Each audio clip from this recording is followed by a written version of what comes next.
Mr. Feller.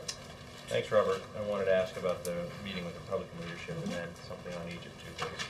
So Speaker Boehner and Majority Leader Tanner essentially both said that there was agreement at the lunch on the need to cut spending and on the need to do it together with the President. Is that how the President sees it as well? Yeah, I just came from talking to him about the lunch. He thought it was very constructive, that they agreed on, let me expand a little bit, on cutting spending and reducing our deficit, that we should have a broad discussion about with the American people the size and the scope of the problem that we face in getting our fiscal house in order. They discussed issues like trade as areas where we could work together. Obviously, our trade representative testified on the House side today, saying that the administration would soon send up the language around the South Korea free trade agreement and intensify our engagement to address both Colombia and Panama in hopes that those negotiations could be concluded this year and agreements could then be sent to Congress thereafter. They agreed that education, an issue that we have worked on in a bipartisan way over the first 2 years of the administration, continues to be one where Democrats and Republicans can and should work together. Regulations that are outdated and don't work was another topic. They also talked some about foreign policy, particularly managing the transitions in Iraq and Afghanistan. But I would say, obviously, reducing the deficit and growing the economy were the things that, according to the President, were most discussed at the lunch. In the area of spending and the deficit, did the Republican leadership and the President reach any specific agreement on anything? No, I don't, not that I'm aware of, no. Okay. I mean, was that something that you, was ever part of the agenda for this meeting? No, this is, look, I think this is going to be a long discussion on the steps that we need to take to reduce our deficit. And bless you, I don't think that people looked at this as a negotiating session. While that was happening, or earlier, the House Republicans spelled out some proposed spending cuts, some $35 billion worth, including areas such as high-speed rail and education that the President obviously wants to invest more money in. And in some cases, conservatives want even bigger cuts. What's your reaction to that? Well, look, I know that not long ago we saw parts of that list. I know OMB is taking a look at that. There's broad agreement that we have to change the way Washington works, particularly as it relates to spending. We have to do so in a way that protects important investments so that we can win the future. So I think the President looks forward to working with Republicans and other Democrats to make progress on these issues. One question on Egypt, please. The Israeli defense minister is coming here later today to meet with Mr. Donald and Secretaries Clinton and Gates. Can you say what the mission of that meeting is and whether you think the President might stop by? I don't know the answer to the latter question. I think he's in town for some regularly scheduled meetings. I think we'll have a readout on some of those discussions afterwards. Is it fair to say that you think he will be pushing the message about concerns of Mubarak stepping down too quickly? I'm not going to presume what somebody from another government might say to us. That's not my role. Okay, one on the Republican leadership meeting and the other on Egypt. What, if any, specific areas of spending cuts did they discuss in this meeting? The President didn't give me any details on that. And did the President at any point ask the Republicans not to use, as a political football, the threat to not lift the national debt ceiling, which the Republicans said they want? I didn't get that level of detail from him. I think our position on that's fairly well known. Okay, and on Egypt, the Egyptian foreign minister is telling PBS that Vice President Biden's call for an immediate lifting of the emergency law in Egypt was he was amazed by that, and he felt that the Egyptian government could not make such a move until the unrest had been put down, the calm had been restored. What's the response on that? I think, as we said in the readout of from Vice President Biden's call with Vice President Suleiman, that an orderly transition must begin now, and it must produce without delay immediate and irreversible progress. And I think it is clear that what the government has thus far put forward has yet to meet a minimum threshold for the people of Egypt. That's why many of you all reported the crowds in yesterday's protests were bigger than even those on Friday. I think we were all and have been struck here at the diversity of those that you saw on the street yesterday. Diversity of age, diversity of lifestyle, diversity of ideas. And I think it is clear that the Egyptian government is going to have to take some real, concrete steps in order to meet the threshold that the people of Egypt that they represent require from their government. And I think unless or until that process takes hold, I think you're going to see the continued pictures that all of us are watching out of Cairo and of other cities throughout Egypt. So I think the best way to do that is for Vice President Suleiman, as the head of this process representing the Egyptian government, is to expand the size and scope of the discussions and the negotiations with those that are not in power, and to take many of the steps that we outlined yesterday, one of which is lifting the emergency law. One of them is our constitutional changes so that we get toward free and fair elections. But I think it's obvious that they've yet to meet the threshold that will satisfy most of the people. Jake. Has anybody in the Obama administration reached out for consultations or discussions at all with anybody in the leading opposition group in Egypt, the Muslim Brotherhood? Not that I'm aware of. In terms of your readout of the president's meeting with the House Republican leaders, you said you made a reference to intensifying our engagement in the Colombia and Panama free trade agreements. The Republicans say those free trade agreements are good to go, send them up, they'll vote for them.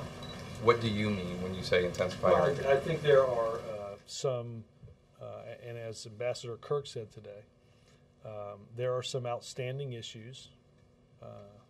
These free trade agreements haven't gone anywhere in Congress because there continue to be some outstanding issues, particularly around internationally recognized labor rights that I think many believe must be addressed. I think the model that we used for South Korea is one that the Ambassador Kirk and the President believe can result in an agreement that will capture broad bipartisan support, hopefully as soon as we can get some of this worked out. But there shouldn't be, once the agreement gets on South Korea, I don't expect that there would be a lot of delay in getting that done. We had, again, outstanding issues as it related to South Korea, particularly on autos and beef. We worked that out, and stakeholders from both sides of the political spectrum, business and labor, are now endorsing that free trade agreement. So do they need to be renegotiated, Colombia and Panama? We need to address some outstanding issues like we did with South Korea. Right, but with South Korea, you renegotiated the deal, right? No, we addressed outstanding issues. Can you explain what that means? There are issues that need to be addressed, and that's what we're going to do to address them. I don't know what that means when you say you have issues that need to be addressed. There's a trade agreement. You renegotiated with the South Korean government is what you did. No, there were shortcomings in what needed to be addressed on issues relating to autos and beef, which had prevented an agreement from being voted on. There are, as I said in my earlier answer to you, outstanding issues relating to Colombia and Panama that also need to be addressed. Dan? Is it safe to say that Vice President Suleiman's vision for the transition process is not entirely in line with the U.S. position? I think that the process for his transition does not appear to be in line with the people of Egypt. And I think we believe that more has to be done, and I think more importantly the people of Egypt think more have to be done. I think that's why you continue to see the size of those gathered to express their concerns about their lack of recognition in freedom and opportunity, why those ranks continue to grow. I think the Vice President was clear with Vice President Suleiman on some steps that needed to be taken to address the concerns that we see. And is the White House still confident that he's the right person for the job? I know over the weekend there were a lot of positive comments made by this administration about putting sort of support for him and what he was doing. No, again, Vice President Suleiman, we've done this about 4 times, but I'll try one more time. Vice President Suleiman is in charge of a process in representing the Egyptian government to negotiate with those not in government in order to get us on a path toward an orderly transition that ends in a free and fair election. It's not for us to determine who's in charge of that process with the Egyptian government. It's not for us to determine who sits in a room representing the opposition, except for us to understand that when unrest grows and the size of these crowds grow, it's clear that the threshold of meeting a broad-based coalition that represents a broad-based coalition of civil society that's not been reached. I think that is what continues to be the problem. But if it's not for you to decide, then why then is the Vice President, we saw strong language from the Vice President, essentially putting pressure and offering up some demands, some things that need to be changed. So clearly, there is a position, there's something that you want to be done in Egypt. More right? importantly, then, there's something that people of Egypt want to be done. Right, but the administration does as well. It's not just about the people in Egypt, it's what the White House wants to happen there. It's what I think everybody in the international community understands has to be done to meet the demands of those that are protesting in Cairo. Again, it's obvious. You're reporting it, what people are looking for. And we've talked about lifting the emergency law for quite some time. We put out a statement last year at its extension that going backwards almost 3 decades, this was not something that we thought was in any way helpful. That happened to, you see people believing that should be rescinded just like we do.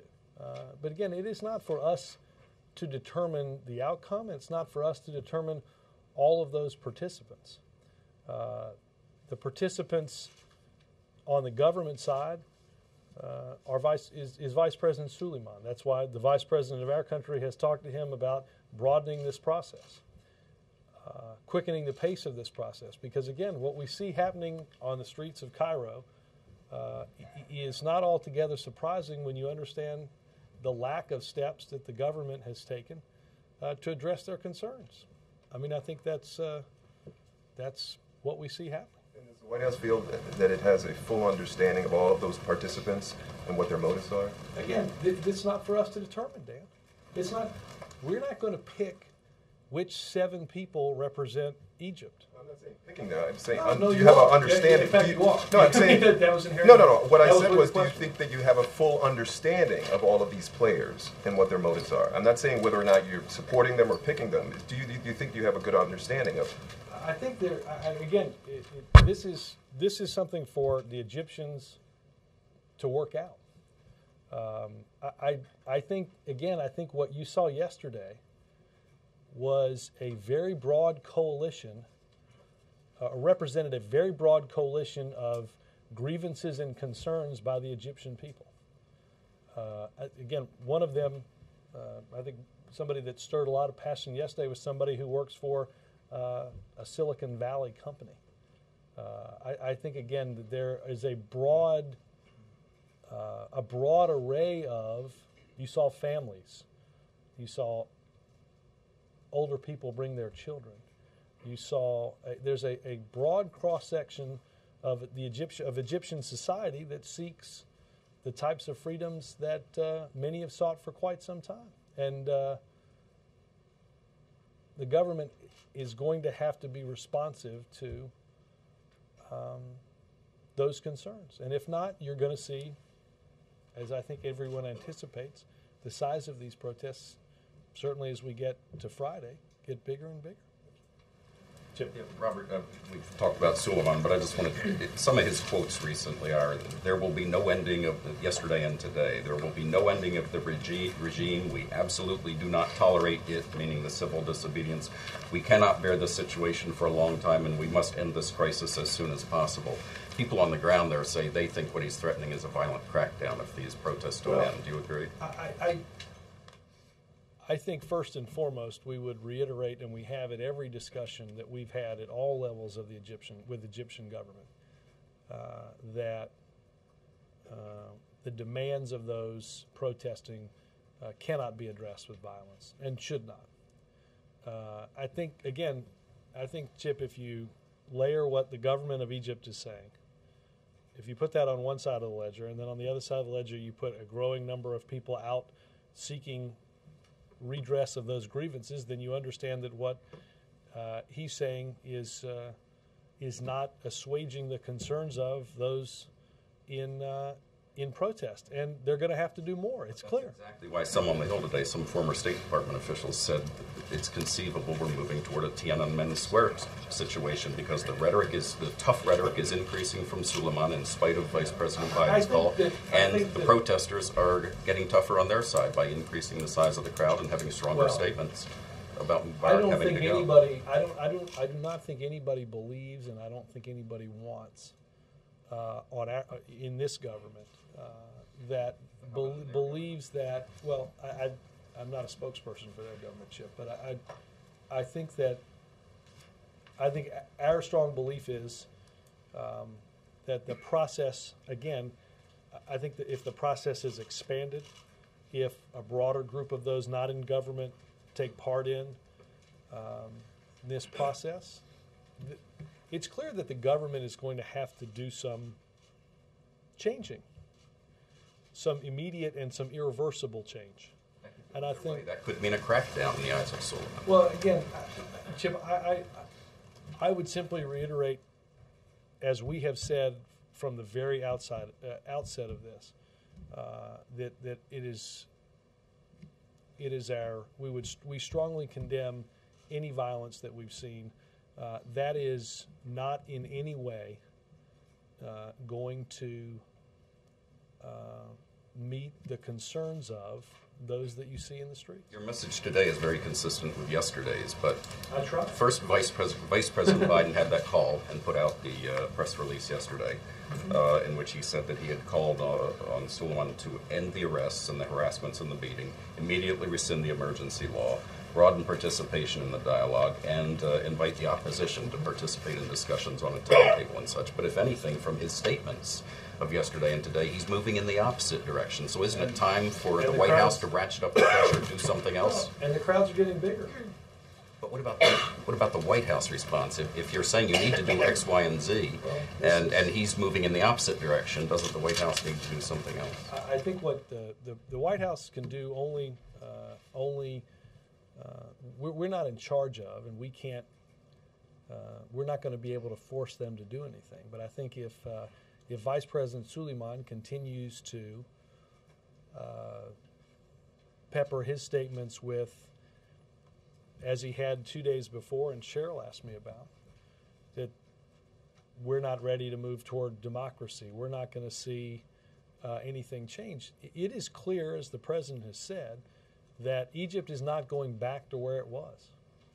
Nobody believes that. And unless or until the government broadens the negotiations with those in the opposition, unless or until that happens, the pressure for them to do so is only going to get greater. And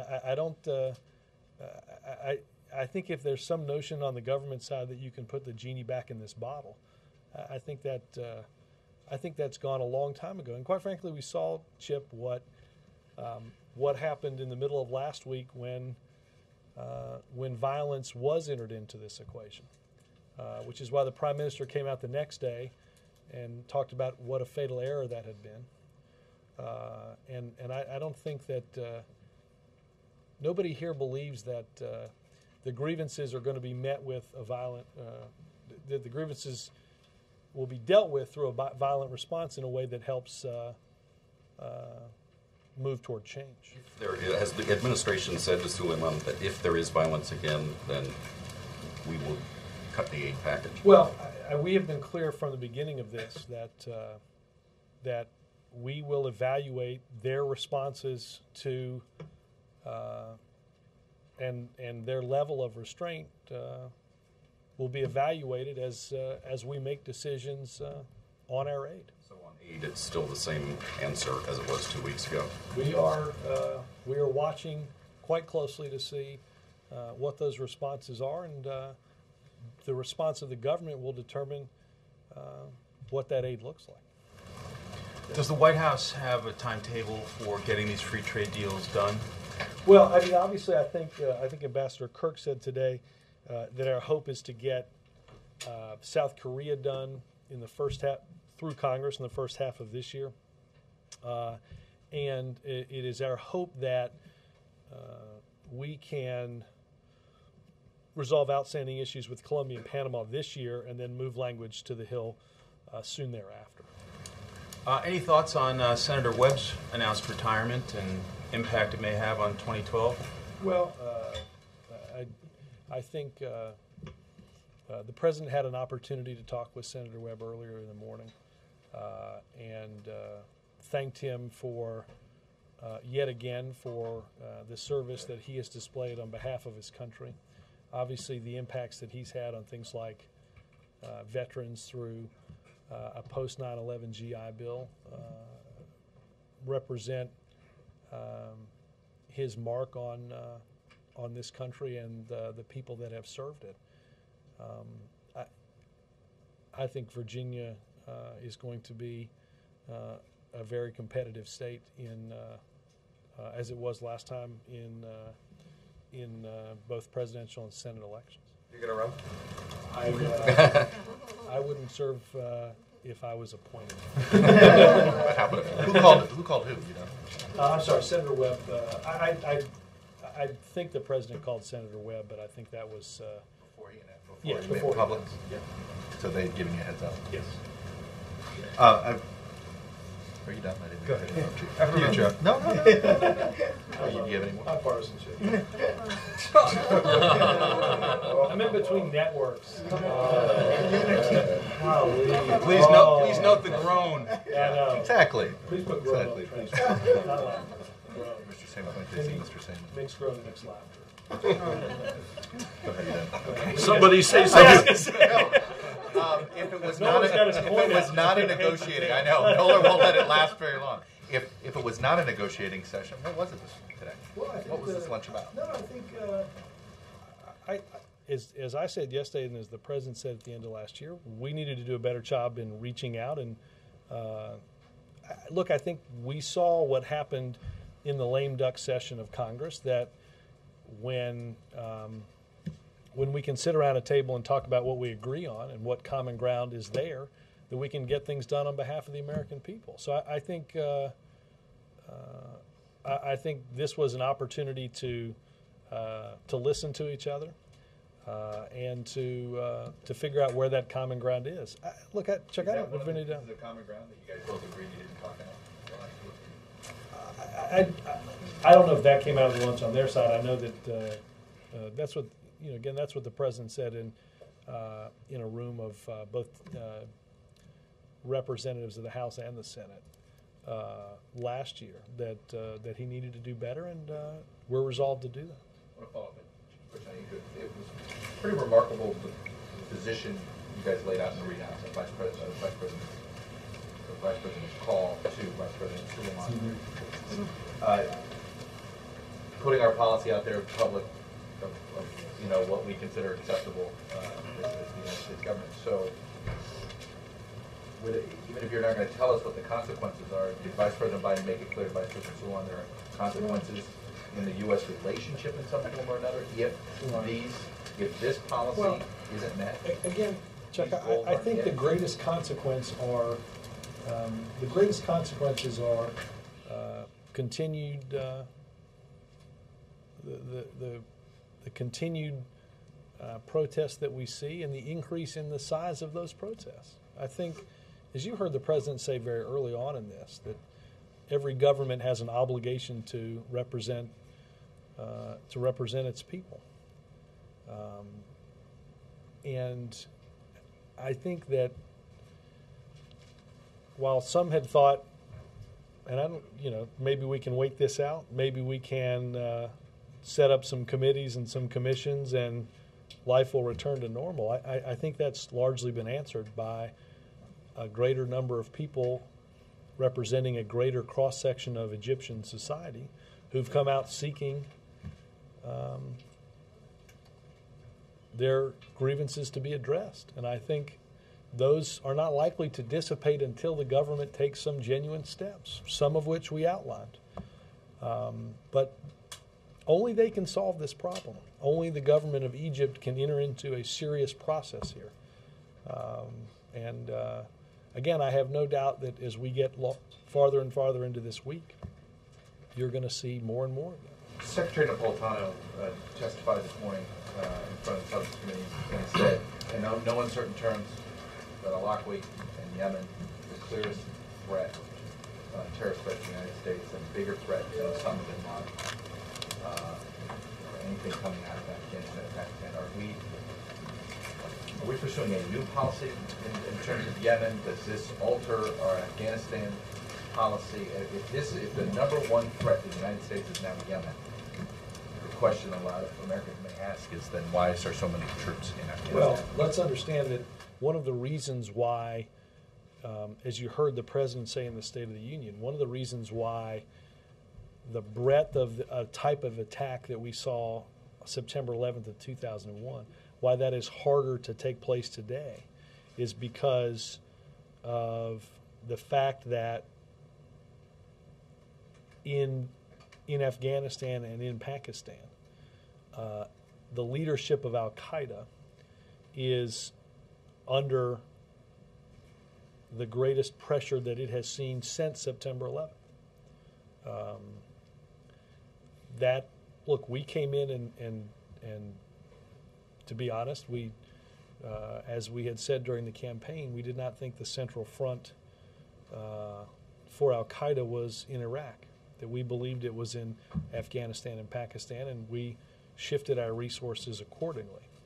Now obviously, you guys are saying it's in Yemen. Does that mean we shift our resources again? And I can assure you our cooperation with and our relationship with the government of Yemen is incredibly important in addressing the counterterrorism threat that exists there. I think it's clear that in the past 10 years, as we come up to the anniversary of September 11th, 2001, that the threat has evolved. As our response too has evolved, we put greater pressure on Afghanistan and Pakistan, Al-Qaeda leadership in Afghanistan and Pakistan, and we have increased our cooperation with counterterrorism exercises with the government of Yemen. John. Does the president have confidence in Margaret Scobie? Great confidence. What can you tell us who is she the lead envoy now, or is there any thought of sending somebody like Ambassador Wisner back to? No, I think Ambassador Wisner was sent to have one conversation that he had. He reported back on that. Ambassador Scobie was well aware of that, and Ambassador Scobie takes part in the daily Deputies Committee meetings in the Situation Room run by the NSC in order to assess the situation on the ground in Egypt. And is the president aware that the Iranian opposition with Mr. Mousavi has requested a permit to protest or give a sympathy protest on February 14th? And does he have a message for the Iranian leaders on that? I think the Iranian leaders mentioned something around watching what was happening in Egypt, and I think I challenged the Islamic Republic of Iran to show its responsiveness to its citizens by allowing such a march to happen, and we'll see if the government of Iran is confident enough in its meeting the demands of its people to let its people show the demands that they have of their government, and we await their response. Mark. Robert, do you know if the Patriot Act extensions came up in the lunch meeting? I don't know the answer to that. I should have asked that question, and I don't know it. Obviously, as I said here yesterday, we're supportive of that extension. We actually, I think, you'll see from our statement of administration policy, I think that went out a couple of days ago. We support an even longer extension to take any of the uncertainty around extending these out into 2013 rather than just the 8th of December of this year, and we hope that that gets figured out soon. You think that's possible? You've got more common ground with Republicans on that than with Democrats. Well, again, I think there's been some concern on the Democratic side about seeing an extension go. I know at least on in the Senate, making sure that extension extends longer than just a little more than 10 months. But my sense is that that will get done. Did you get an answer on whether the Obamas voted? I think the transcript yesterday, it should have said that they received their ballots, but they, at least as of yesterday, about 5 o'clock in the afternoon, had not filled them out. I will check again. I will check again and see if they voted. I'm resisting making a joke on Chuck. And before you leave, can you tell us what they're really digging up out there on the North Lawn? I told you, they're moving the monument. It's they're going to do it at night. Everyone's going to wake up and go, "Where'd that thing go?" And they'll look behind them, and there it'll be. I guess the answer is no. Let me tell you, well, they've erected this gray wall in front of my office that I've threatened to go spray paint and make it a little bit more aesthetically pleasing than. Do you know what they are building? Do you even know? I haven't asked. I probably should, given the pounding that I hear in my office. Maybe it is the monument. Michael. All of the options the administration is considering on Fannie and Freddie essentially amount to cutting government support for that market, which would either raise fees and or lower the amount that could be borrowed with government guarantees. Is the Obama administration going to backtrack on support for working middle-class family buying houses? Let me address your question in a couple of different ways, Mike. Obviously, the financial reform legislation that passed a little more than 6 months ago required a process for reforming the nation's housing finance market. On Friday, Secretaries Geithner and Donovan will unveil what some of those options are, and I'll wait for them to do that. Would you favor anything that made it harder for middle-class families to buy? I would favor both secretaries rolling that out on Friday and answering all of your questions. Another topic. Yeah. One of the elements of the Republican proposal on the budget is to eliminate AmeriCorps. Now, I remember eliminate funding for AmeriCorps, at least. Now, I remember in Iowa standing there in the audience while Ted Sorensen stood by Barack Obama. He was talking about his call to public service, and support for AmeriCorps figured prominently in his campaign for president. Would he consider signing a piece of legislation that eliminated AmeriCorps? Well, Mike, I think we're a long way from getting a piece of legislation to sign. As I said earlier,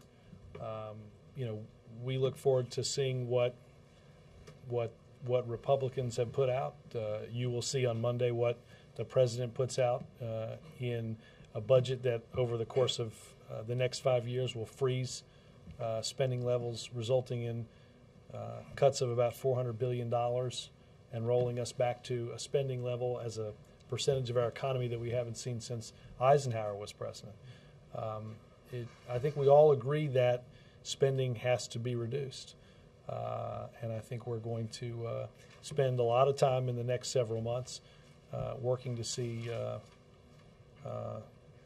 what investments need to be made to address the challenges that we have in the future. And I think that's what some of that debate's going to be about. Question to them, eliminating AmeriCorps? I appreciate your multiple opportunities to get into a series of hypotheticals. Okay, All just right. ask a question on Egypt. What role has the advice you've been getting from friendly Arab governments played in the sort of recalibrations of the administration policy over the last couple of weeks? What recalibration of administration policy do you speak of? I guess the main recalibration might be sort of the meaning of now when we're calling for an orderly transition. Well, I haven't spoken to any of those governments, but I interpreted now the same way the president did, and that was both when President Mubarak said he was leaving and when the president said that that transition must begin now. I think that was a week ago Monday. But it's clear, Mike, that the government has not taken the necessary steps that the people of Egypt need to see. That's why more and more people come out to register their grievances. But our notion of when the transition needed to have started hasn't changed.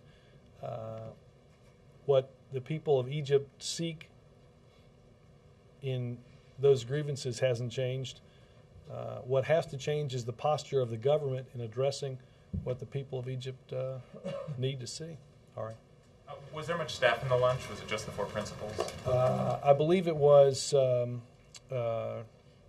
our side, the president, the vice president, and the chief of staff, the speaker, the majority leader, and the majority whip, total of 6. So none of their staff?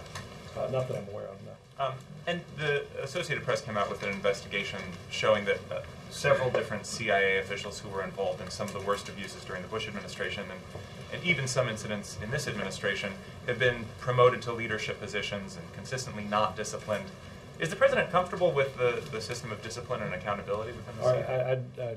The president has great confidence in the men and women that do the very difficult jobs at the CIA. I have not looked into that, and I would point you over to CIA for that. Sure. Robert, is Friday your last day? It still is. Yes. It still is. I mean, technically, I will be here until Sunday, but my last briefing is Friday. Will be Friday. So I'm just wondering if you might share with us what advice you would give to Jay and any reflections you might have. It's like Ari tried that just yesterday, and then Ann did. I'm sorry, I wasn't here today. I was having lunch with the First Lady yesterday. Where she name dropper.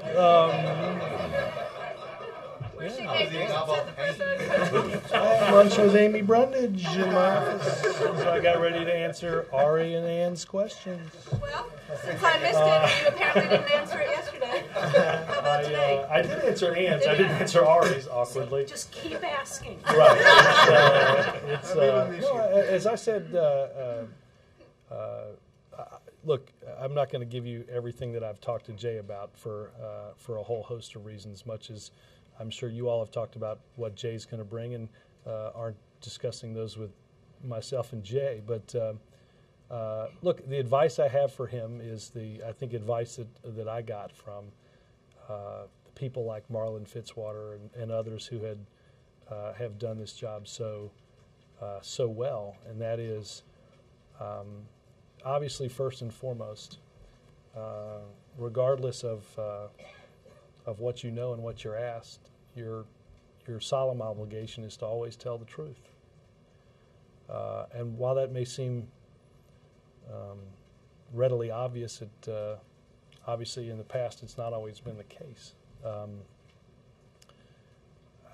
I think that, as I said yesterday, I think it is remarkable to watch transpiring halfway around the world a fight for a freedom of speech and a way of life that that we have and we participate in each and every day here. I think the universal values that this government espouses, one of those is a healthy freedom of the press and a desire to have an informed public based on sessions like the one we're having. And I'll say this, while we're on the subject of halfway around the world, these sessions have been broadcast thousands of miles away and interpreted for billions of people. They watch your questions and they watch this government's answers. I think it reminds us of the seriousness with which we all approach our jobs each day and the seriousness with which the world watches the example of this country as an example for all the world. So that and a lot of other things. So you didn't give him a dossier on all of us? I didn't say that. Ann. Can I follow on that? The president and his relationship with the opposition is something that's watched around the world, too. Yeah. The luncheon today, you kind of skirted around the edges, very vague about what was talked, didn't get much specifics on budget. No. I don't think that's the case. Does a lunch like this, in the bigger picture of things, have much impact? Is there a relationship between the president and the speaker that takes root at something like this? I think that I don't think this can only be a one. I don't think the president believes this can be a one-time only affair. I think that in order to, particularly in a government that is divided in its control, obviously the requirement is the requirement for something to get here means it has to go through an entity that's controlled by the Republican Party and an entity that's controlled by the Democratic Party. So we know without the type of dialogue and seeking of common ground that something like today's lunch does, we're not going to see any progress on behalf of the American people on the issues that they have concerns about: reducing our deficit, an atmosphere for creating jobs, the continued safety and security of the American people. So I think all of those require that we try on both sides a little harder to understand where the other side is, and more importantly, to understand where we all agree. And I think that continues that process. Is the president forswearing some of the sharper political rhetoric that he used in 2010? Well, I mean, look, I think each entity would say that what is said in a campaign is different than we have campaigns for a reason, right? We have people make choices, and then after those campaigns, we get about to governing the country. I think what this president hopes is that that we spend the next many months leading up to something that's far, far away in 2012, that we spend the next many months addressing and finding that common ground and addressing the challenges that we know the American people want us to address. There'll be plenty of time to get back to a political campaign, and I think it's important that we spend time focusing on what's on people's minds. Yes, can I follow up on that for a second? Sure. Tomorrow, I believe the Republicans in the House will be unveiling about $500 billion worth of specific budget cuts they want to enact relatively immediately. Did the president, in effect, get a preview of that? Did they get that specific? Not that I'm aware of. I think they talked broadly about the need to cut spending, but I am not aware that they got a preview of of what they'll unveil tomorrow. I wanted to ask about tomorrow, but on the subject of the transition, do you know, is Jay going to brief on Monday or dive right in? Or I believe he will. Okay. And then can you talk a little bit, I know there's going to be a call on more specifics. If he's not, he is now. No, I'm joking. You're going to leave him some ties? Some of those nice purples and like pinks? maybe a couple of nice purple ties would do him well. And Yes, sir, I'm sorry. There's going to be a call with more specifics, but can you talk a little bit about what the president's going to be saying tomorrow on his trip to Michigan? Yeah, let me wait for that. I mean, obviously, the president is. They'll get into some policy specifics on this, but obviously, what the president outlined in the State of the Union, with an agenda that out innovates, out educates, and out builds the competition. We're focusing tomorrow in Marquette the portion of building the type of infrastructure and wireless networks that that are needed to attract the jobs of tomorrow, and to help train students to continue to be the most productive workforce in the world. So we will highlight that tomorrow in the trip, and they'll have more details on that call. Robert, does the president think Governor Kane would make a pretty good senator in Virginia, and does he think that Jim Webb might make a pretty good Secretary of Defense?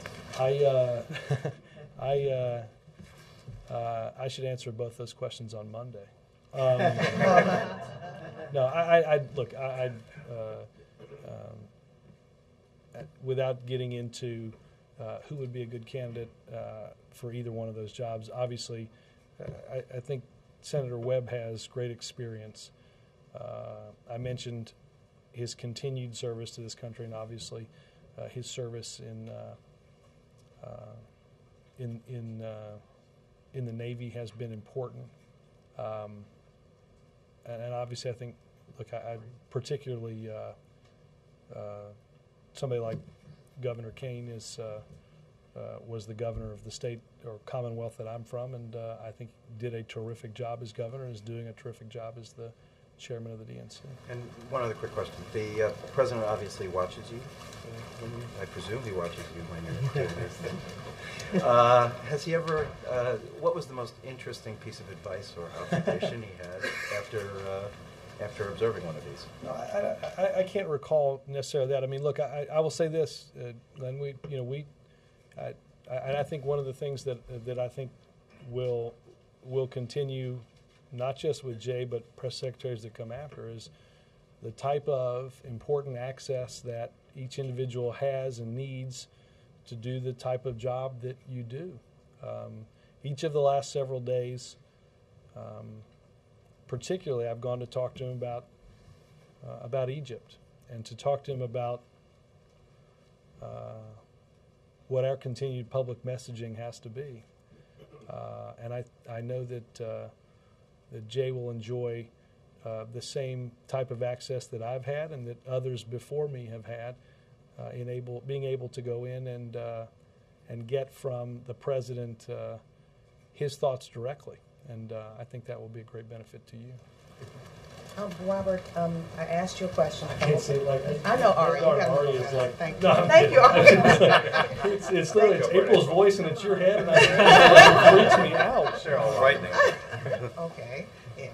All right. Robert, I've been asking you a question for the last couple of days, and I hope you have an answer. Oh, is this the calls? Yeah.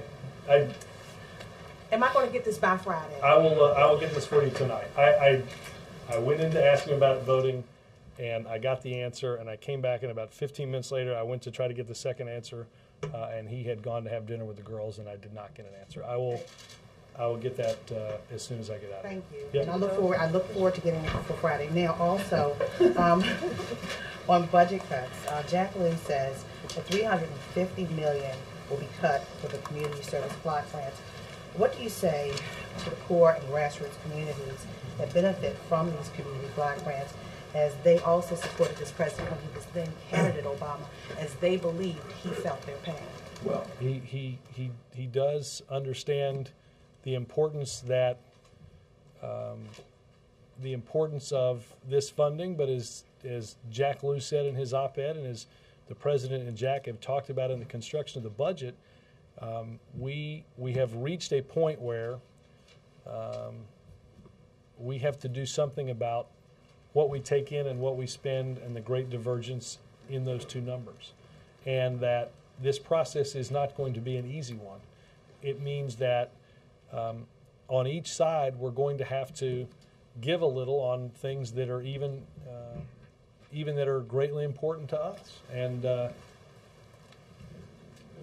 if we simply exempted everything that was important to everybody in this process, we would simply continue the process of spending much more than we have. But in that September the 10th press conference the president had, he talked about his efforts as a community, someone who's in the community, who worked for the community. And how far, and he understands, he said he understood, what it meant to be an advocate for grassroots organizations and for poor communities. But how far did the president go to spare these $350 million cuts to these programs? Well, look, obviously, we had to make a series of decisions. I think when you see the budget come out, you'll see very little that was spared in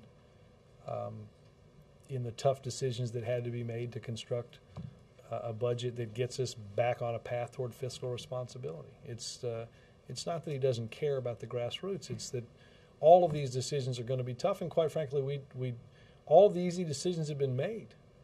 Those decisions are going to not just impact the type of discretionary spending, April, that you're talking about. You've seen that the Secretary of Defense has made it one of his priorities to get rid of weapons programs that even those in the military don't want. So there are a series of tough decisions that will be laid out both in the budget that the president has and in going forward that